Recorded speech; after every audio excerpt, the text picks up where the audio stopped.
Joined by Joe Crowley of New York. Good evening, Congressman. Welcome. What did you think the president saying it's a new chapter of American greatness, ending on a fairly upbeat note? Well, look, I think ending on an upbeat note is important. We want to be positive about the country and the direction we're heading. But I think it was a lot of fluff with no substance in the entire speech. He talked about tolerance, and at the same time, at the same breath, he's talking about rounding up people tonight, and many of those, not just the criminal element, which we're all in favor of expelling, but rounding up innocent people as well will be caught up in that web.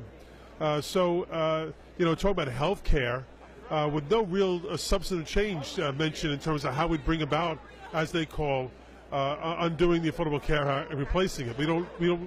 We are a few on details. Obviously a big change from 8 years of President Obama, and watching this evening, not much for Democrats to stand and cheer for in that speech, it appeared.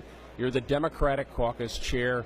What's the strategy of House Democrats as the president unveils his budget, as Republicans begin to bring forth their repeal and replace legislation? Well, Democrats have made clear that we will continue to fight to maintain the Affordable Care Act because it's working for 30 million Americans in this country. We will continue to fight for good jobs in this nation. We're hoping that this president will step forward and ask for our assistance and our Republican colleagues, but heretofore, they've yet to ask for our assistance and help in this in any way, shape, or form.